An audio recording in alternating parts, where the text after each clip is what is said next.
Cheers. Cheers. To survival. To survival. Now, we're going to tell you a story that's the most horrendous, ridiculous story of our lives. And that's ridiculous because we've had some pretty crazy adventures. Laurel and I have been through a lot as Together. friends, and tonight tops it Topped all. it all. I'm just gonna stress eat while I tell the story. We're so stressed about the following situation. We're drinking and eating popcorn and ice cream at the same time because we can't handle this shit. Okay. So, okay, I'm house sitting for my aunt and uncle, and we had dinner. Melissa did homework. She's in grad school. yeah, because Laura was like, sleep over tonight. That's a good idea. Yeah. Yeah. What a great idea. Cool. Have dinner, relax. I'm playing the ukulele. Melissa does homework. Then we're like, we should watch a movie. You know what we need? Popcorn. So I have one thing of popcorn, and I make it, and it burns. Of course it burns. It burns. But we need it. And the smell of burning popcorn is taunting us. We start eating chips, and they're not the same. It's just not good enough. I didn't want chips, and she didn't want chips, and I was like, well, we have a car. And we're like, we'll just go to the Loblaws. It's like a 5-minute drive. 5-minute drive. Not even, like a 1-minute drive. It's so close. So okay. we hop in the car. We're like, la la la. These words come out of my mouth. No, wait. Before we go in, we drive. So we get in the store, and then we're shopping and having the best time. No, before that, I go, it's so glamorous to be able to drive to the grocery store. Did say that. It's so great to have a car. And I said, yeah, we're living the high life. Blah, blah, blah. Keep that line in mind. Okay. So we shop. We get our stuff. I'm like, Melissa, buy any fruit you want. Let's buy ice cream. Let's buy ice cream. Let's buy popcorn. Let's buy all the popcorn. We cash out. We jokingly hit on the cashier who's 15-year-old 15. We're Thomas. like, see you later. Melissa's like, see you later, Thomas. And I'm like, joking, feeling all cool. He's like, I'm getting off in 40 minutes. Little did we know we'd see Thomas leave because of the following. We get in the car, and I try to turn it on, and it doesn't turn on all the way. It's not the battery. But it doesn't does it turn over or whatever? Okay, I haven't driven in a while, and so I was like, hey, But in this process, we've driven out into the road, into the middle of off the a road. highway in Toronto. So, yeah, we're in the middle of the road. I'm so stressed right now. I don't want to tell the story. So we get out of the car because we're like, what do we do? People are driving by. We're kind of freaking out, trying to call people. We don't really know what to do. A car drives by and we go, stop! Stop! Stop! It's an old man. Old smoking man. He's smoking. I'm talking 75 or 80 years old. Probably 85 years old. Frail man. He doesn't even have all of his teeth. He doesn't have his teeth. That was a big... We learned his name is Carl. Anyway. Carl. We learned that towards an hour later. We're best friends with Carl. We love Carl. Carl is coming to our wedding. Yeah. So Carl tries to figure it out. At the beginning, Carl's really quiet. We don't really know if we trust him. We thought we don't know. He gets in the car. He can't figure it out either. He tries. He can't figure it out. He's not really suggesting anything. We don't really know what to do. So we're trying. We're okay, well, we have 3 people. One person can turn the car on, and the rest of us, the other 2, can try to push the car off the road. Mm-hmm. So Laurel and I are trying to push it. We're on the highway. Laurel and I are trying to push it, well, but look at our muscles. We don't. Frail Carl McGee over here, and Carl can't push the car, so obviously Carl's gonna, and he kept he was stress smoking. He was stress and I actually looked at the cigarettes and was like, I should have a too. cigarette. And that's right. I've never smoked a cigarette, and I went, ooh. I know. I was give me one. No. Anyway, that's why I'm so. Carl helps us, and then he's like, I don't know what to do. And we can't get the car up all the way. No, because we're not strong enough. And it's there's an incline. So we're in the middle of the road still. So Carl drives around and puts his flashing thingies on so that people don't hit us and kill us.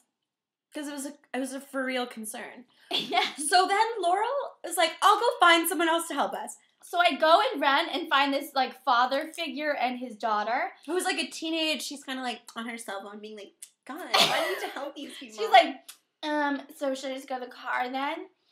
We're in the road. We can die. So father man, 15-year-old. I don't think he told us his name.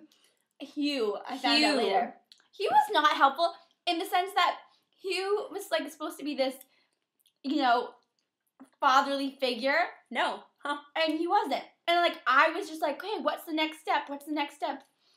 To the man I didn't know his name because he never introduced himself. Rude. So Hugh tries to do the car, can't figure it out, can't do it. Nobody can turn the car on because the car is dead, right?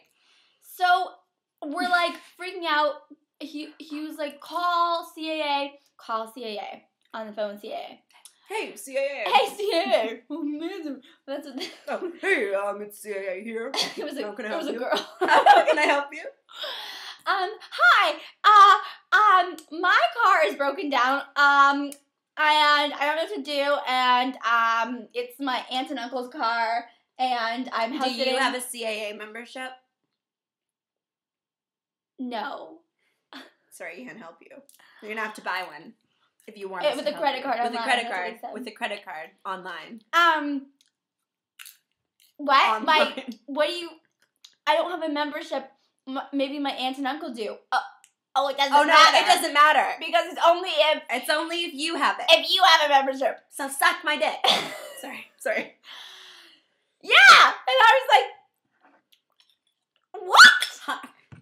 Already hung up. I was like, I'll call you back because you're horrible and absurd. So then, meanwhile, I'm making idle chit chat with Carl, Hugh, and the daughter, being like, good thing it's not -40. I'm from Regina. I'm like dying inside thinking I'm going to have to pay for my aunt and uncle's car. I'm so stressed right now. Anyway, so.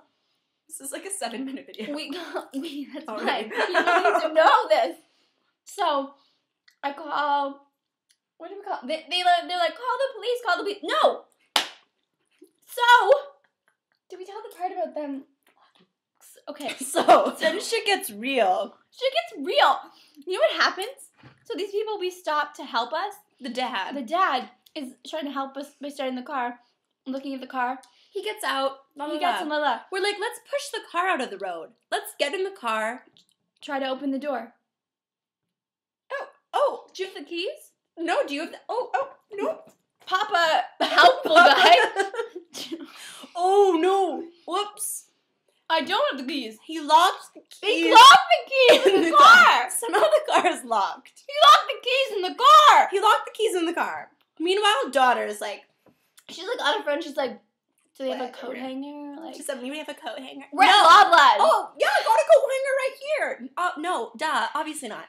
So she goes in to try to find a coat hanger. Well, they're like, maybe, I'm thinking like maybe they'll offer us a ride to the 1 minute stop at his home because we're like, we're not going to kill them. Meanwhile, our ice cream is melting away. Our ice cream is melting. Our anxiety's rising. For any of you, those of you who know us. We're like anxious people, clearly, by this video you can tell. So they're like, Hugh? Carl tells us to call the police. He was like, I think the best thing for you to do is to just call them. There's like police, I was like, is this an emergency? Where? And he's like, yeah, because you're in the middle of the road. Fair enough, Carl, good point. You're actually more helpful than Hugh. Papa Hugh, as I like to call him. And Grandpa Carl. Then we're like calling, and I call Doug from whatever. No, because a huge truck drove by. So I said, trucks know what they're doing. They can break into the car. Yeah, obviously 1 equals 2. So Laurel approaches. So I stop him with my arm, and then I go up and I'm like, sorry for stopping you, ha ha ha. I'm not like trying to make him feel comfortable, like I'm not gonna murder him. And then I'm like, please help us, like, the keys are locked in the car. I was like, there's one part to this story, there's 2. Our keys are locked in the car by this guy over there. Part 3, it's not my car, it's my not my car, it's my uncle's car. I feel like too many people know that we're house sitting. I feel like that's dangerous. Well. Yeah, but, like, they didn't offer us a ride, so they're not going to kill us because they didn't even have, like, decency they don't even know where we live. Drive us home. Anyway, so he, like, gives me a number of a company. I call Doug from whatever the hell... Tow truck company. I'm like frantic, and when I get like nervous, I make jokes. So I was like, ha, Doug, I don't really know what's happening. Blah, blah, blah. I'm at this parking lot. You should probably come get me. It's absurd. Blah, blah, blah. Trying to explain it to him. Doug's not having it. Doug does not have a sense of humor. I don't know why he's not, He's not funny. That's no one here has a sense of humor except for us, and like at we're like certain points, jokes. Carl. Sometimes Carl was good. Carl got nice at the end. I like Carl. Yeah. So girls trying to find a coat hanger or something in the Loblaws. Thankfully, it's still open. Yeah, girls like keep in mind the time. It's like 11 o'clock at night. We've been there an hour. So then Laurel's leaning against the door, and I go, no, don't lean against the door because it was open a crack, and we needed it to stay open a crack so we could break into the car. Yeah. She goes away. We look. The door is unlocked. So we open the door, and the door's open now all of a sudden. Mm-hmm. What? I don't know how that's possible. Anyways, whatever. The door's open. We take the fucking keys out, and we're like, we got the keys. We're out of the car. We're fine. We end up pushing the car back with all these people helping us. Thank God. Yeah, so we're not in the road anymore. We're in like a parking spot. We say thank you. The tow truck's coming. Don't worry, la la. We send them on the way. Give them a handshake. Say thank you. A high five. I'm Laurel. I'm Melissa. And then Carl was like, are you sure you're okay? Carl didn't want to leave us. Carl. Hugh didn't care. Hugh was like, okay, because he kept getting phone calls being like... His wife was like, where are you? Why aren't you coming home? Why are you with two young girls? And we're like, we don't want to be with you. We just want to go Honestly, home. We want our ice cream. Okay? And you're not helpful. Anyway, Hugh, you locked our keys in the car. So they leave. They all piece the scene. We're still stuck. We're still waiting for Doug. Then who do we see coming out of the Loblaws? But two people who work at the Loblaws who were like, I don't know, kind of weird. But nice. But super nice. They have a coat hanger, so they've already maneuvered the coat hanger. They're either going to kill us or they're going to help us. And we were going to bet they were going to help us. Which we found out they would. Yeah. So we were like, we don't actually need you to break in because we broke in ourselves somehow. They were happy about it. It was a woman and a man. Mm-hmm. She gets in the car to try to do it. She sort of, it's like the same thing that's been happening to them. All of a sudden, what happens? What do you think? The car works. 3 people have tried. 3 people have tried. 3 people have failed. Goddess. Loblaws. Opens the car. And that doesn't make sense. No. Figures out the car. Whatever. The car works. She opens the secrets of the car. She opens the secret. Like Pandora's box of the car. Wait, that's a bad thing. Whatever. She figures out the car. Get what we're saying. But no, they don't just get out of the car and leave. We have a chat. We've had chit chat for a while with these 2 people. They're nice. They were nice people. They were really nice. They were like, I think you can get out on your way. If not, just come on back. They're like, call the tow truck and cancel it. They'll make you pay. Oh, yeah. So I do, and I feel bad. And I'm like, oh, sorry, Doug. We're going to have to cancel. And Doug acts like a weird blind date and is like, oh. He's like, what do you mean you're canceling? Yeah, he's like, you want to cancel? Because they're only 3 minutes away. And I was like, sorry, Doug. No, yeah.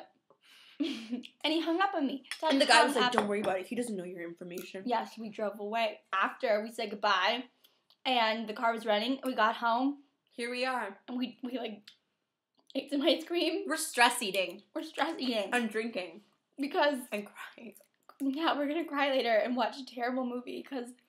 I can't sleep. I'll never sleep again. I'm never getting in a car. That car. Again. No. So that's our story. For those of you who watched this 14-minute video, it's worth it. You're good friends. Good friends. Never get in a car with us. So. Because you will get an adventure. Of a lifetime. A bad adventure. As Carl said, Happy New Year. Happy New Year.